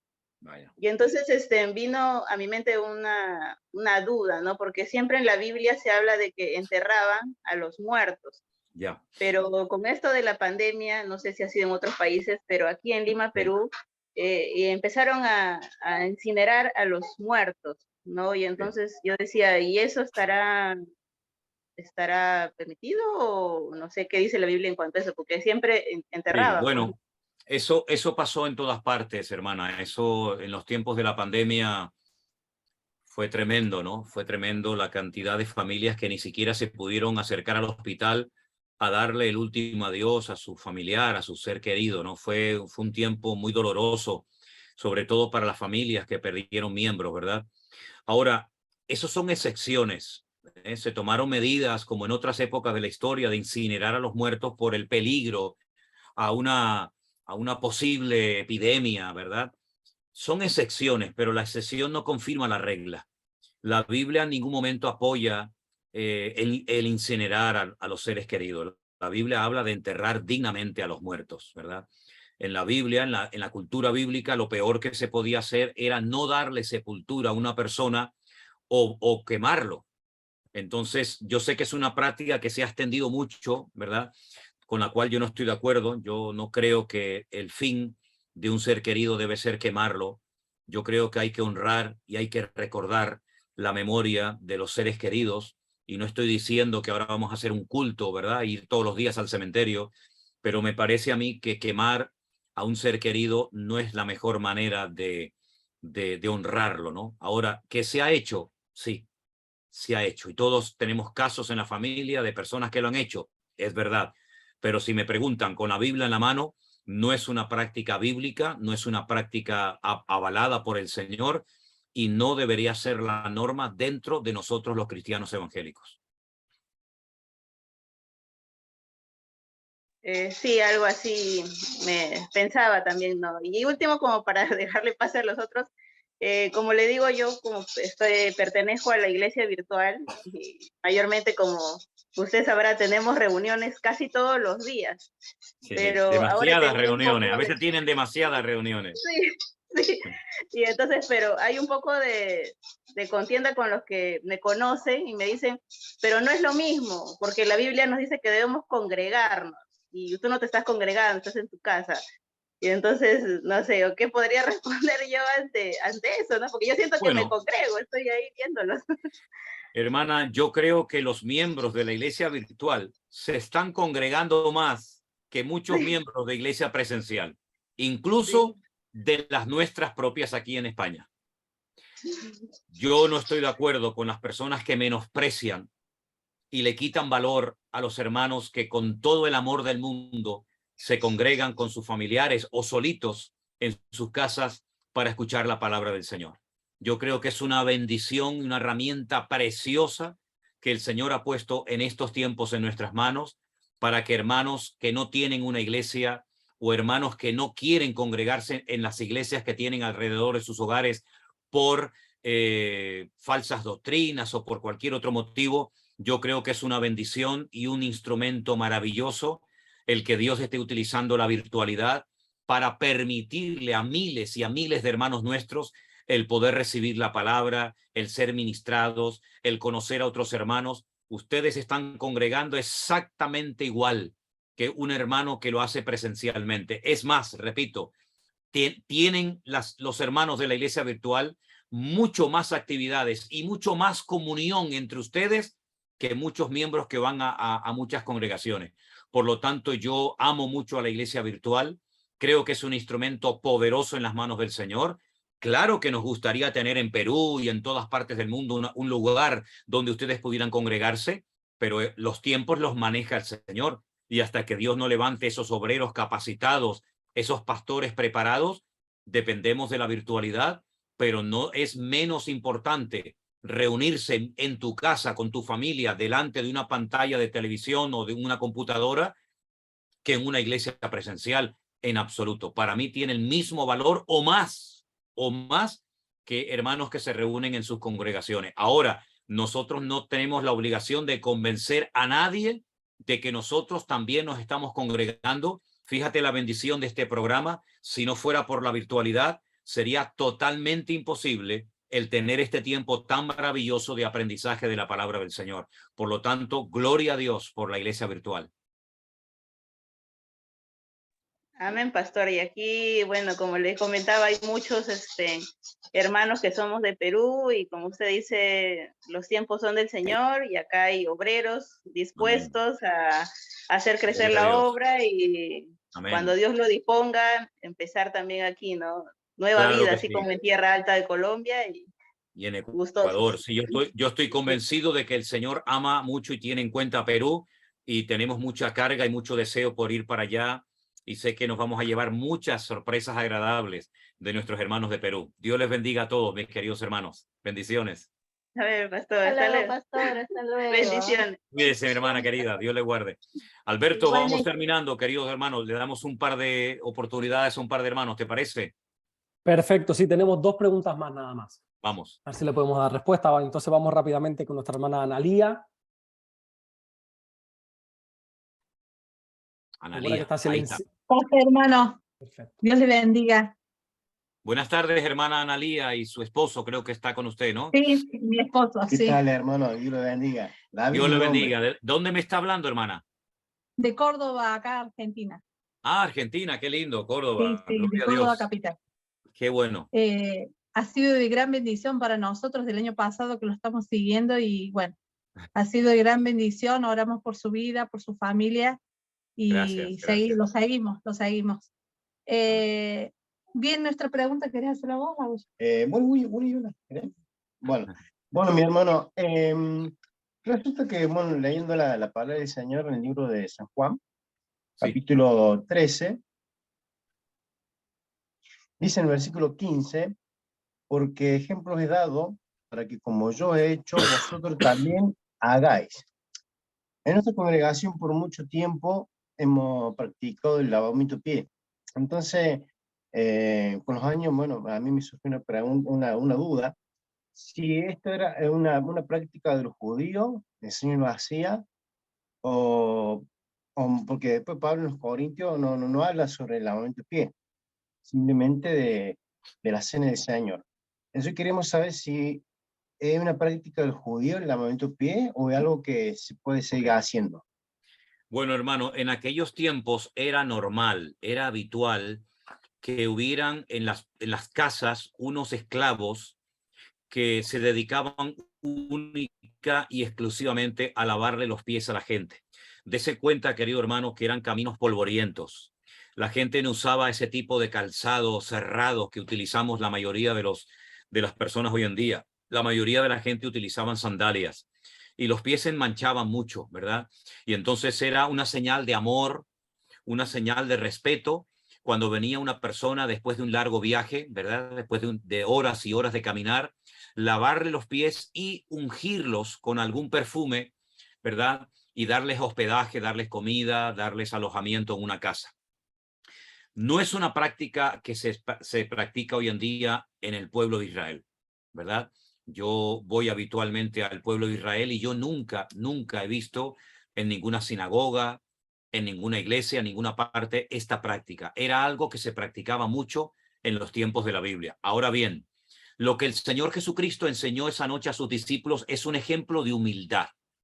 Es un ejemplo de decir, bueno, yo soy el mayor, yo soy vuestro maestro y miren lo que estoy haciendo. Estoy ocupando el escalafón más bajo. Estoy tomando forma de siervo. y les estoy dando un ejemplo de cómo se sirve a los demás. ¿Por qué no se practicó o por qué no se ve en ninguna iglesia del Nuevo Testamento, ni en Corinto, ni en Éfeso, ni en Esmirna, ni en ninguna, el tema del lavamiento de pies? Porque el tema no era en sí el acto de lavarle los pies a una persona, sino el ejemplo de humildad, el ejemplo de servicio, que el mayor esté dispuesto a humillarse para servir a los demás. Esa es la enseñanza. Podemos lavarnos los pies los unos a los otros. De hecho, yo hubo una época en mi vida que lo hacía, ¿no? Con personas, iba a los lugares y le lavaba los pies a la gente. Pero lo importante no es tanto en sí el lavado de los pies. Lo importante es el ejemplo, ¿verdad? Que estemos dispuestos a humillarnos, que estemos dispuestos a servir a los demás. Eso es lo que el Señor Jesucristo trató de enseñar, y no tanto el hecho de que ahora en los cultos tenemos que practicar esto. Si alguien lo quiere hacer, no hay ningún problema. No es ningún pecado, se puede hacer, se ha hecho en algunos momentos puntuales, pero repito, lo importante es lo que el Señor intentó transmitirnos con ese ejemplo de humildad y de servicio a los demás. Eso es lo importante y con lo que tenemos que quedarnos. Pregunta, hermano. Es la última pregunta que le hago. Sí. En nuestra congregación, siempre en las alabanzas hemos aplaudido. Y bueno, en una oportunidad venía un pastor a hacerse cargo de nuestra congregación y nos ha dicho que el aplauso, que no hay que practicarlo porque era de la ley, y Jesucristo Jesucristo no aplaudió. Entonces, como que eso es de la carne. Entonces, el Salmo habla de las palmas, ¿no? De aplaudir, ¿no? Entonces, el hermano ve como esto, como que era de la ley. Eran tradiciones judías. Bueno, discúlpeme, querido hermano. Yo creo con todo respeto que este hermano debería de leerse los Salmos del Antiguo Testamento, donde hay muchas formas de expresar nuestra gratitud, nuestra alabanza al Señor. Y decir que aplaudir era del Antiguo Testamento, pues es conocer muy poco el Antiguo Testamento. Decir que el Señor Jesucristo no aplaudió, me gustaría que lo pudieran demostrar bíblicamente. Yo no puedo demostrar que Jesús aplaudió, pero estoy convencido de que nadie me puede demostrar bíblicamente que Jesús no aplaudió. Por lo tanto, es una opinión personal. ¿Jesús en algún momento corrió? ¿Corrió el Señor Jesucristo en algún momento? No lo podemos demostrar bíblicamente, que lo haya hecho o que no lo haya hecho. ¿El Señor dormía boca arriba o boca abajo? ¿Del lado derecho o del lado izquierdo? Yo creo que cuando entramos en cosas que no podemos demostrar bíblicamente, sino son simplemente opiniones personales, nos metemos en un jaleo, nos metemos en un problema. ¿Por qué? Porque si yo digo que el aplaudir es del Antiguo Testamento, bueno, ¿y qué hay de malo en aplaudir? También es del Antiguo Testamento alabar a Dios.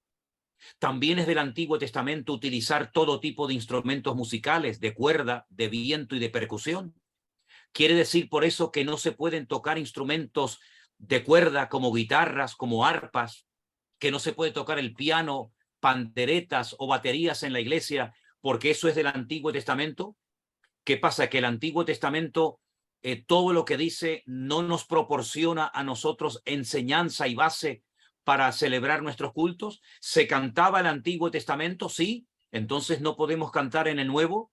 Por lo tanto, queridos hermanos, yo pienso que esto es entrar en opiniones personales, y decir que aplaudir era del Antiguo Testamento y no del Nuevo, me parece sinceramente que es meternos en charcos de los cuales después va a ser muy complicado salir. Y además le voy a decir una cosa, ¿qué hay de malo que aplaudamos en un culto? ¿Es pecado? ¿Está prohibido en la Biblia? No. Entonces, ¿quién lo prohíbe? ¿El hombre? Ya entramos otra vez en lo mismo. Mandamientos de hombres, costumbres de hombres que quieren imponerse por encima de la libertad que en un momento determinado en una iglesia se puede tener de aplaudir o no aplaudir. Yo no estoy diciendo que hay que aplaudir, tampoco estoy diciendo que hay que levantar las manos, pero ¿dónde se levantaban las manos? ¿En el Antiguo Testamento o en el Nuevo? En el Antiguo. Entonces, ¿no lo podemos hacer en el Nuevo? ¿No se dice amarás al prójimo como a ti mismo? ¿Dónde dice eso? ¿En el antiguo? Entonces no podemos hacerlo en el nuevo. ¿Dónde se dice amarás al Señor tu Dios con toda tu alma, con todo tu corazón y con toda tu fuerza? ¿En el nuevo o en el antiguo? Entonces, queridos hermanos, yo pienso que cuando queremos organizar un culto en base a mis opiniones y en base a mis gustos, podemos meternos en algunos problemas. Bien, bien. Gracias, hermano. Dios Muy le bendiga, clarita la queridos respuesta. hermanos. Linda ciudad de Sí, Córdoba, la señor. conocí hace muchos años.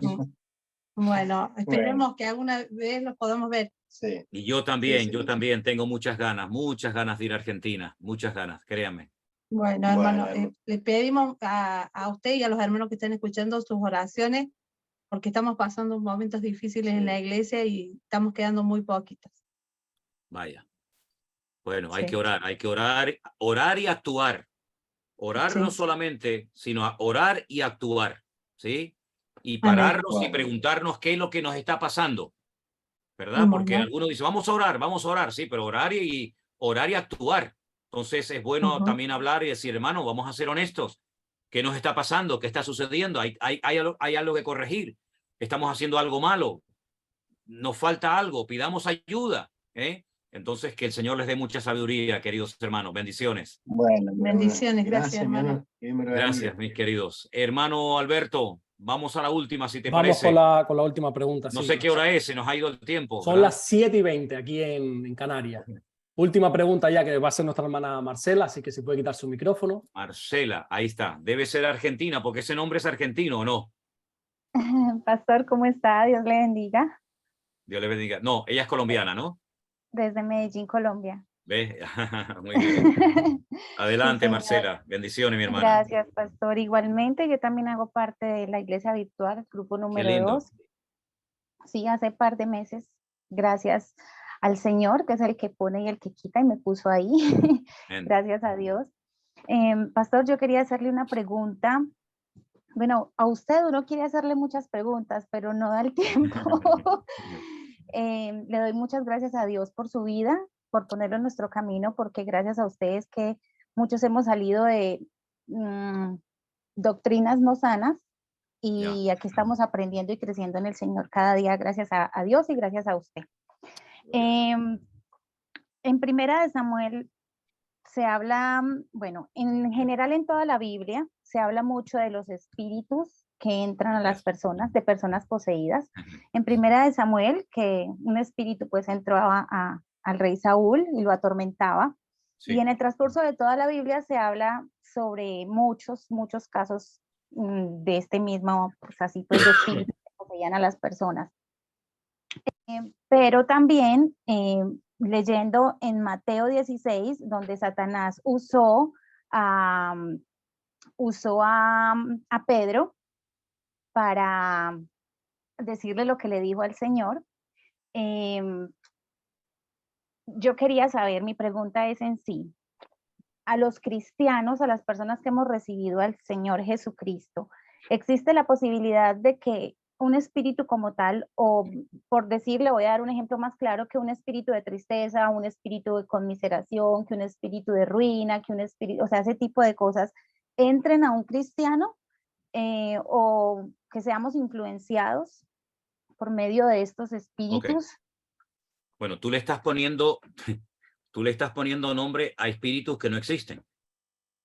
Esa era espíritu de tristeza, espíritu de depresión, espíritu de desánimo, y esos nombres de espíritus no aparecen en la Biblia. Esos son manifestaciones a veces de la carne que nosotros queremos ponerle nombres de espíritus. Entonces no confundamos lo que es la tristeza, porque si decimos que la tristeza es un espíritu, escucha bien esto, Marcela, vamos a usar la cabeza, vamos a usar el raciocinio. Si decimos que la tristeza es un demonio, quiere decir que el Señor Jesucristo en el huerto de Getsemaní, cuando le dijo a sus discípulos, mi alma está triste hasta la muerte, quiere decir que lo tomó un demonio. Sería un disparate decir eso. Entonces no demos nombres a demonios que no existen. Yo me acuerdo que hubo una época que se reprendía al espíritu de SIDA, ¿verdad? El espíritu de SIDA. Y bueno, si el SIDA tiene X años, 40, 50 o los años que tenga, quiere decir que ese demonio antes no existía. ¿De dónde salió un demonio nuevo?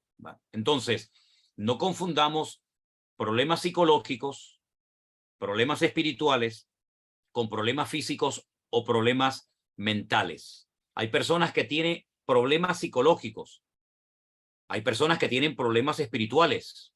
Entonces tenemos que tener el suficiente discernimiento para decir, este hermano tiene que ir al médico o este hermano tiene que ir a que oren por él y le ayuden con este problema espiritual que tiene. Ahora bien, Pedro fue utilizado por Satanás desde afuera. El caso de Saúl es completamente diferente como el caso de los endemoniados en el Nuevo Testamento. ¿Por qué? Porque nosotros tenemos el Espíritu Santo de Dios dentro de nuestros corazones. ¿El diablo puede utilizar a un cristiano? Claro que sí. ¿El diablo puede tentar a un cristiano? Claro que sí, pero nunca poseerlo. Un cristiano no puede tener un demonio o varios demonios dentro de su cuerpo y tener también el Espíritu Santo dentro de su cuerpo. Esto es antibíblico totalmente. El cristiano está protegido siempre y cuando, subrayo, siempre y cuando esté en santidad, en orden, en obediencia. Ahora, eso no significa de que un cristiano no puede tener un día triste, pero eso no significa de que tenga un demonio. Oiga, si usted pierde una madre, si usted tiene un problema de la índole que sea, es lógico que usted esté triste, pero no significa de que ese día un demonio se me metió dentro del cuerpo. No, no, para nada, ¿verdad? Jesús estuvo triste, Jesús estuvo cansado, ¿verdad? Y podemos pasar como seres humanos por distintas circunstancias, pero eso no significa de que estemos poseídos por demonios, ni muchísimo menos. El caso de Saúl era muy diferente porque es un hombre que se desconectó del Señor. Es un hombre que desobedeció reiteradamente al Señor. Es un hombre que le abrió una puerta al enemigo. Y cuando tú le abres una puerta al enemigo, el enemigo entra. Pero en el caso del cristiano, nosotros no le estamos dando lugar al diablo. Nosotros no estamos jugando con el pecado y al mismo tiempo queriendo agradar y honrar al Señor. Por lo tanto, tenemos una protección. El ángel del Señor acampa alrededor de los que le temen y los defiende. Entonces no tenemos que vivir con miedo. Pero eso no significa de que un día no nos podamos sentir tristes o desanimados. Pero para eso tenemos la oración. Oramos en el nombre del Señor y el Señor nos levanta y el Señor nos restaura y el Señor nos bendice y nos llena con su presencia. Pero nunca jamás pensar que porque un día estoy decaído o triste o lo que sea, ya se me metió un demonio dentro y hay que sacarlo. De hecho, hay iglesias que practican con los cristianos cultos de liberación y siempre son los mismos. Oran el jueves para echarle los demonios y el domingo llegan y se lo vuelven a echar otra vez. Y la semana que viene otra vez. Entonces, eso es un juego que lo que demuestra es una falta de conocimiento bíblico y de madurez espectacular. Yo estoy sellado con el Espíritu de Dios. El que está en mí es mayor que el que viene contra mí. Y eso no significa de que mi estado anímico, ¿verdad?, en un momento determinado esté cansado, esté triste, esté desanimado. Pero de ahí a que un demonio se ha metido en mí, nada más lejos de la realidad. Nada más lejos de la realidad. Así que no vivamos con ese temor, sino con la seguridad y la certeza de que Cristo está conmigo y me protege de noche y de día. Me sienta como me sienta. Él no depende de mi estado de ánimo, de mis hormonas, para demostrarme su presencia. Él está conmigo todos los días hasta el fin del mundo. Y yo tengo que interiorizar esa verdad y confesar esa verdad y practicar esa verdad. Dice la Biblia que el maligno, el que está en Cristo, no lo toca, porque él sabe que estamos protegidos por la mano del Señor. ¿Me explico? Abre el micro, Marcela. Qué pena, todavía me atropella la tecnología. Pastor, que muchísimas gracias. Precisamente lo que usted acaba de decir de que hay iglesias así, lo pregunté porque gracias a Dios, viéndolo a usted, el Señor me sacó de una iglesia donde cada que uno tenía un problema era un espíritu diferente. Sí, claro. Y si no era con liberación, es que no era posible. Entonces, y eso es hasta traumático, eso es muy traumático. Terrible, eso, terrible. Es horrible porque uno lucha cada día por crecer en el Señor y cada que tiene un inconveniente en el proceso normal que uno vive con el Señor, porque todos somos procesados de una manera muy distinta, Claro. Siempre era tienes un espíritu de esto, tienes un espíritu de aquello, si no te hace liberación. Entonces, lo que usted acaba de decir. Entonces, gracias, pastor. Eso es hablar desde la ignorancia, desde el desconocimiento bíblico, y eso es vivir con temor y con condenación constante y permanentemente. El Señor nos ha llamado a vivir en libertad, en gozo, en victoria, en paz, y no estar todo el día asustado, el demonio por aquí, el demonio por allá. Oye, ¿y por qué no desarrolla esa gente la facilidad para ver al Señor por todas partes, en vez de al demonio? Porque yo veo a mi Señor por todos los lados. Yo veo al Señor desde que me levanto hasta que me acuesto, lo veo por todos los lados. Lo veo en los pájaros, lo veo en el firmamento, lo veo con mis hermanos. Yo no vivo asustado. A mí ese caballero no me... Él tiene que estar preocupado y asustado de mí, y no yo asustado y preocupado de él, porque mayor es el que está en mí que el que viene contra mí. Hay que enseñar a los cristianos a gozarse y a disfrutar de la vida y a vivir tranquilos. Oiga, que se cerró la ventana, oiga, pues vaya y póngale seguridad y ya está. No, ay, el diablo, ¿qué diablo ni son diablo? Es que hay viento, mijo. Usted no ve que hay viento, y si hay viento, la puerta se va a cerrar. Ay, que se me rompió el auto. Bueno, mijo, pues llévelo al taller y ya está. ¿Me entiende? No se le hundió el barco a Pablo. No se le hundió el barco a Pablo. Bueno, se le hundió y llegó a la orilla, lo que lo picó una serpiente. Bueno, pero el Señor está con nosotros, y la vida no es fácil. La vida hay problemas y luchas, pero en esas cosas le demostramos al mundo que nosotros tenemos un Dios todopoderoso y que confiamos en Él. Amén. Eso es lo que tenemos que hacer. Hermanos queridos, ha sido una bendición tremenda estar con todos ustedes, verles a través de la virtualidad. Y yo, aprovechando que está mi hermano y el pastor Osman desde Tierra Alta, Colombia, ahí que ha estado bien atento al programa, yo le voy a pedir a él que nos despidas en oración, y aprovecho para saludarte y también para felicitarte por los 2 años de aniversario de la obra en Tierra Alta, Colombia, que gloria a Dios por esa obra tan linda, que es la punta de lanza allí en Latinoamérica, y espero que de ahí salgan muchas obras para otras partes de Latinoamérica y de Colombia. Así que, mi hermano, adelante, despídenos en oración, por favor. Amén, pastor. Una tarde muy sabrosa, y oyéndolo y con toda esa clase de preguntas que se forman ahí. Es una bendición estar aquí hoy en el programa del Pastor Online. Vamos a orar. Amén. Padre, te damos gracias en esta tarde, Señor, por este tiempo tan maravilloso que hemos estado en tu presencia, Señor. Gracias por enseñarnos, Señor. Gracias porque cada vez que escuchamos, Señor, a tu palabra, a tu siervo, Señor amado, nosotros nos gozamos porque tú nos enseñas, Señor. Queremos cada día aprender, Señor amado. Queremos cada día, Señor, avanzar en este tiempo que tú nos regalas a nosotros, Señor amado. Gracias por la vida de nuestro pastor José Manuel. Gracias por la vida de Alberto.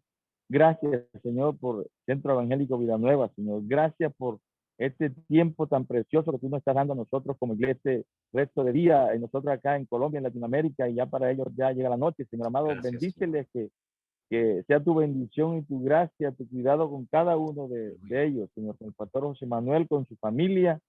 Gracias por lo que tú haces y lo que sigues haciendo en cada uno de nosotros, sí, Dios, en el nombre de Jesús. Amén y amén. Amén. Gloria a Dios. Gloria a Dios. Hermanos queridos, gracias a la virtualidad hemos podido conectar con hermanos de Argentina, de Colombia, de Perú, de tantos lugares. Si esto no es un regalo del Dios, entonces, ¿qué cosa es esto? Dios es bueno. Gracias, Alberto, por estar ahí siempre en el control. Gracias a ustedes. Ayudándonos. Un abrazo para todos, mis queridos hermanos. Y bueno, oro para que el Señor me dé la oportunidad la próxima semana de tener un tiempito, ¿verdad? Para poder dedicarlo para responder a vuestras preguntas. Ánimo, hermanos. Sigan adelante leyendo la palabra. Y mañana nos vemos, si Dios quiere. Un abrazo para todos. Bendiciones. Bendiciones. Saludos, bendiciones. Gracias. Saludos, bendiciones. Dios le bendiga. Una bendición grande. Gloria a Dios. Qué lindo. Gracias, Oma. Un abrazo, Alberto. Amén. Bendiciones a todos. Pastor, bendiciones. Saludos. Amén. Buenas noches.